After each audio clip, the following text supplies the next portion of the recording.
मित्रांनो, मला आज भाऊच्या धक्क्यावर वाटलं होतं की रितेश भाऊ काहीतरी सांगतील दिव्या शिंदे बद्दल आणि दिव्याताई शिंदेला लवकरात लवकर घरात आणायची पण प्रोसेस होईल, असं काहीतरी असेल वाटलं होतं. कारण की थोडीफार चूक झाल्यामुळे एखाद्या व्यक्तीला बाहेर काढणे हे चुकीचं आहे असं सगळेजण बोलतातच आणि ते चुकीचं पण होतं.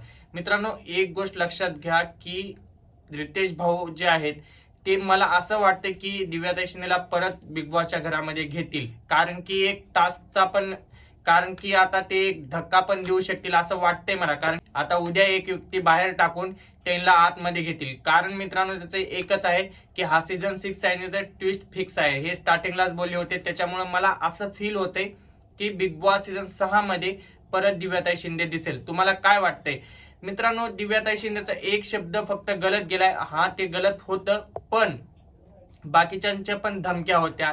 जसं बघायला गेलं आपण तर भरपूर शो मध्ये आता बोलतात की बिग बॉस हिंदी, तो हिंदी बिग बॉस आहे, हा मराठी आहे. पण बिग बॉस मध्ये डिफरंट काहीच राहत नाही. बिग बॉसच असतो, फक्त भाषाचा चेंज असते, दुसरं काहीच नाही. तर हिंदी बिग बॉस मध्ये तर एमसी स्टॅनने भरपूर काही राडा केला होता, पूर्ण शालीला मारतो करतो अशा भरपूर काही धमक्या दिल्या होत्या. तर हल्लीमध्ये आत्ता पण एक धमकी दिली होती आजच्या टास्क मध्ये, म्हणजे आजच्या भाऊच्या धक्क्यामध्ये पण रुचिताच्या तोंडातून धमकी गेली होती. आता ते धमकी धमकी नाहीये का, म्हणजे तुझं लाईफ बर्बाद करते, हे पण एक धमकीच आहे. पण ह्या धमकीला लाईटली घेतलं जाते आणि फक्त दिव्याताई शिंदेला टार्गेट केलं होतं, मला असं वाटते. कारण की आजच्या पूर्ण जे मी भाऊचा धक्का बघितला त्याच्यामध्ये एकदाही दिव्याताई शिंदेचं थोडंही चांगुलपणाचं दाखवलं नाही.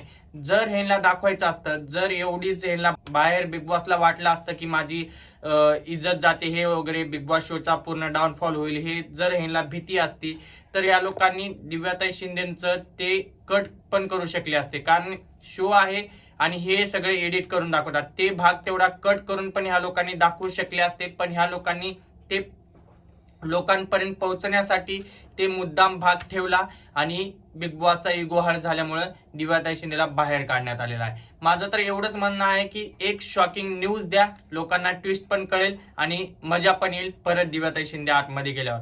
मित्रांनो, आजचा जो भाऊचा धक्का होता त्याच्यात रुचिताला एकदम बघायसारखं तोंड केली होती. म्हणजे भाऊ ज्यावेळेस बोलत होते त्यावेळेस एकदम म्हणजे एकदम बघायसारखं तोंड होतं. असं वाटत होतं की हे रुचिता नाहीये, हे रुचिता वेगळीच आहे. खरी रुचिता ना, भाऊचा धक्का संपला तेव्हाच समजतं. भाऊचा धक्का ज्या दिवशी संपल त्या दिवशी रुचिता खरी म्हणजे खरी दिसेल लोकांपर्यंत. आणि भाऊच्या धक्क्यावर एकदम शांत, एकदम गुणी लेकरासारखं राहते. तुम्हाला काय वाटते, रुचिताचा खरा चेहरा केव्हा दिसतोय ते कमेंट मध्ये नक्की सांगा. आणि आज जे दीपालीताई रडत होते तर दीपालीताईचं चुकीचं आहे. दीपालीताईला असं वाटतं की रडून मी सगळे हे पाण्यात घालते, माझ्यावर जे गुन्हे आले ते सगळे जातील रडल्यानंतर. पण असं काही नाहीये, पब्लिकला सगळ्यात दिसतं की तुम्ही काय केलं आणि काय नाही ते.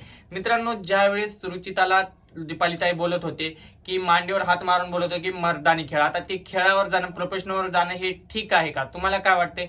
एखाद्याच्या प्रोफेशनलवर जाऊन बोलणं हे चुकीचं आहे, हे एक बिग बॉसचा रूलच्या खिलाफ आहे. तरीही त्यांना काही सजा होत नाहीये.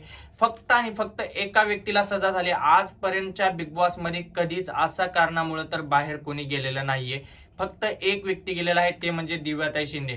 मित्रांनो, बिग बॉस मध्ये आजपर्यंत भरपूर काही लफडे झालेत, भरपूर काही भांडणं झाल्यात, पण बाहेर कुणीही गेलेलं नाहीये. फक्त एक व्यक्ती गेलाय, ते म्हणजे दिव्याताई शिंदे.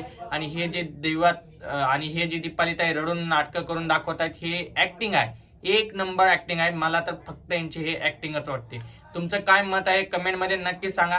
आणि बघूया उद्या कोण बाहेर जाते घराच्या, ते उद्या सकाळी आपल्याला समजेलच. तोपर्यंत बाय बाय.